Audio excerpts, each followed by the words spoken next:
rester ici, non? Il n'y a pas de problème, sauf si... Alléluia. Je voulais faire un témoignage par rapport à cette campagne.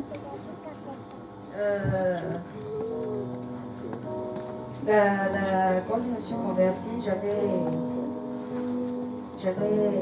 expliqué au frère que j'avais un problème. Et ce problème a commencé quand j'ai eu mon premier bébé, il y a 7 ans. Je disais souvent à mon mari, ah mais je ne comprends pas depuis que j'ai accouché, je mange beaucoup. Et je prenais ça comme la blague.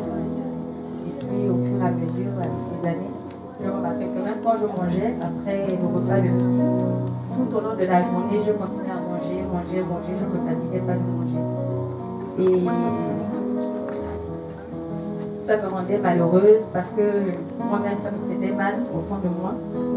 Je ne comprenais pas et puis avec les années, ça s'est empiré.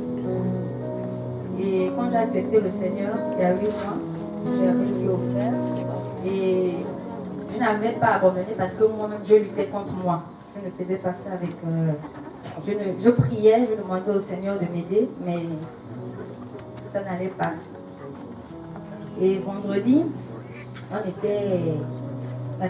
vendredi dernier, on était à l'évangélisation au Transfo. On a appelé les gens, le frère était en train de parler et comme par hasard, il est rentré dans ce sujet. Je me suis sentie visée. Je suis partie devant, le frère a prié pour moi. Et c'était... Je ne croyais pas aux délivrances. Quand on chasse les démons sur les gens, j'ai toujours lutté. Mais ça m'est arrivé. J'ai commencé à avoir une sensation de je voulais vomir. Et j'arrêtais pas de tousser, de sortir de la salive dans ma bouche. Et j'avais des gestes bizarres, comme si j'étais... C'est même pas comme si j'étais possédée par un démon. Et le lendemain, le samedi, j'ai fait, je ne sais pas s'il faut dire un songe, je dormais et j'étais debout sur la terre comme ça. La terre s'est ouverte et j'étais en train de tomber. J'étais en train de rentrer en enfer. Et je criais, je disais, Seigneur, ne me laisse pas mourir. Je n'ai pas envie de mourir. Et avant ça, j'étais d'abord dans le monde. Et c'est comme si Dieu me montrait tout ce que j'ai fait dans le monde. Tout ce que je faisais, la nourriture, les ambiances, beaucoup de choses qui me faisaient passer par plusieurs étapes, des filles même que j'ai fréquentées dans le passé. Tout le monde était dans ce rêve. Et je me suis retrouvée là debout. Le sol a commencé à s'ouvrir.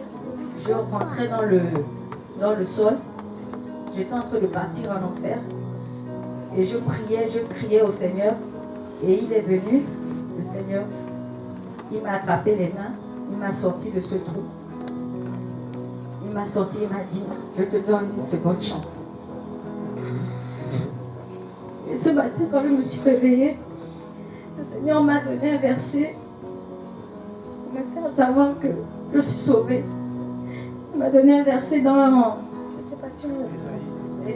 Ésaïe 60, à son verset 19, où il m'a dit,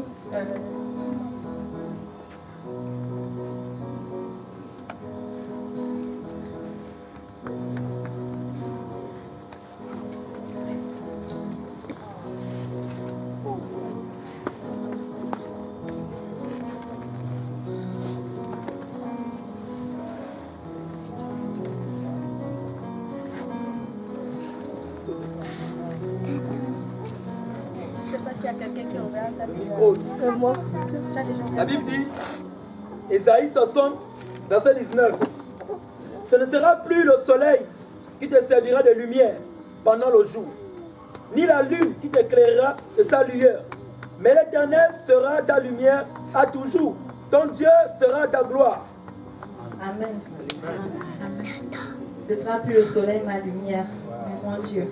Et depuis ce matin, ma vie a changé. Amen.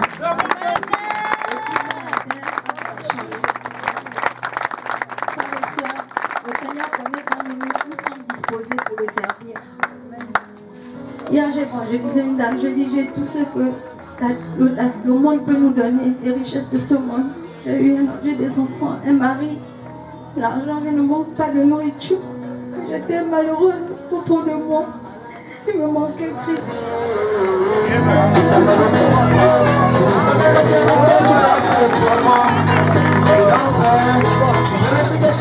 Attention à moi, je te permis de me laisser.